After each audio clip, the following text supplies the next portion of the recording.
What up, y'all? Appreciate you showing up, hanging out, listening to my dumb ass. Like and subscribe. Well, the Pony and Donkey Unicorn crash out continues. It's pretty hilarious, amazing, astounding, other things, because throughout the years, the Ponies and the Donkey Unicorns have been saying certain things. Full slate, they're gonna last console, Xbox is dead, blah, blah, blah. All the things you can imagine that they have said is now happening to them. And they cannot find the ability to cope. I mean, people are saying they're coping, but they can't, because what they said about Xbox, the things that they said about Xbox that were quote unquote bad, which made Xbox suck, which made Xbox dead, is literally happening to PlayStation.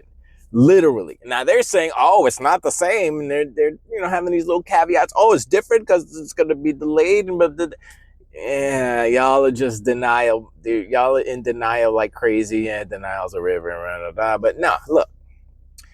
I don't care how smooth a talker you are. Crab Gamer, Mooch, J-Dub, all these fools. You can't talk your way around this. Sony said, look, we need people to do this to put games on Xbox. We want to put our first party games that are older on Xbox. Literally the exact same thing that Xbox is doing. They sell Forza Horizon 5, blow up and sell more than any of their games, more than their first party games, more than their Game of the Year winner. And they're like, Hiroki was like, Herman, come here, Herman. Come. You see this? This is a racing game. I thought we made the best racing game. Herman's like, well, Horizon Forbidden West. You better not say another word about that foolish ass redhead girl. I don't want to hear none of, unless she's in a kart racer going around some track. I don't want to hear it. Herman's like, why is a racing game that's 4 years old beating all our games? Explain it to me in English and then translate it into Japanese so I can understand more better.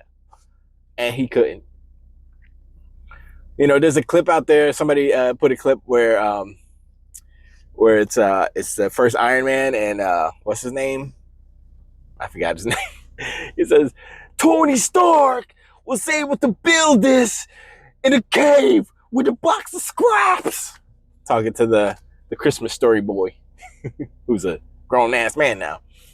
And I was like, yeah.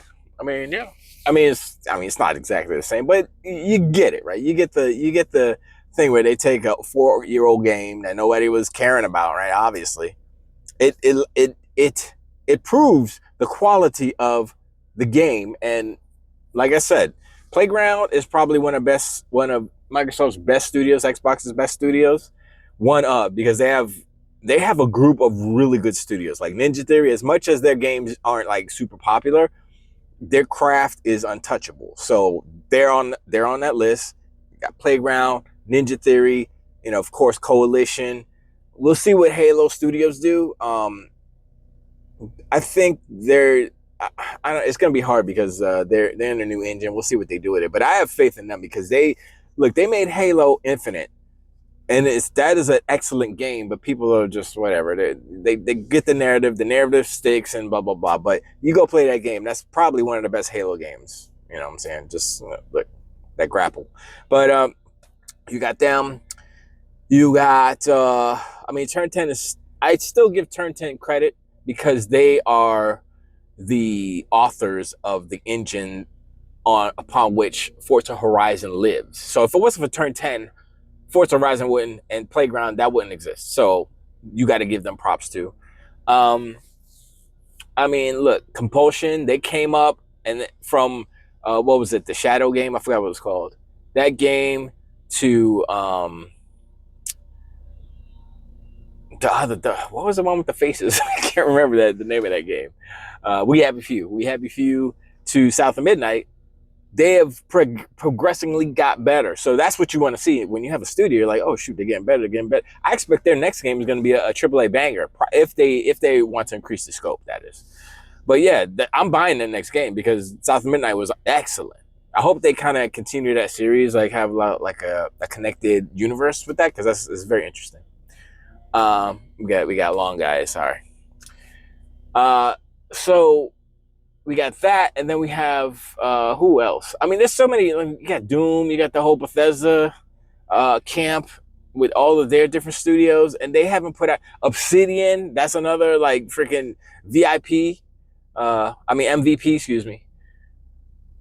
I think they might be, because they put the volume that they've put out consistently is more than Playground, but I think the quality of Playground is a little bit higher. So I think equally they're as equally as valuable. So I just named 5, 6, 7 studios off the jump, and that's not even all the studios.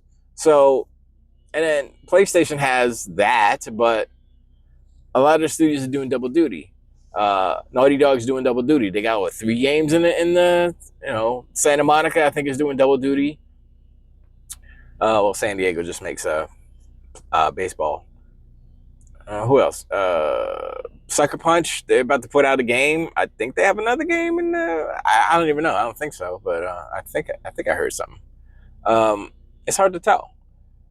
But you see what games they're making, and they're not making too many new IPs. I mean, the Cory Barlog joint is the only one that, as I understand, it's a new IP. Everything else is sequels. And nothing wrong with sequels, because Forza Horizon 6 is going to be lit. But at the same time, the more studios you have, the more, the more of a possibility that there will be something other than sequels and remakes and remasters.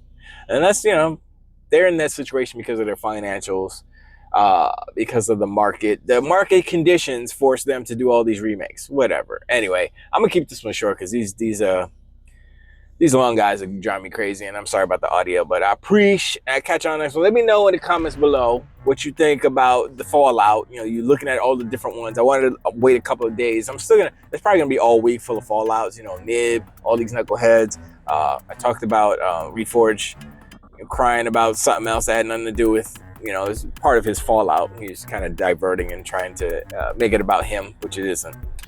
I haven't watched the Dreamcast guy yet, and we'll see what he has to say. I haven't listened to Mooch and Crap because I don't listen to them, so maybe I'll find them if they find their podcast and listen to it, see what they're crying about. But anyway, I appreciate, and I'll talk to y'all next one. Till the wait.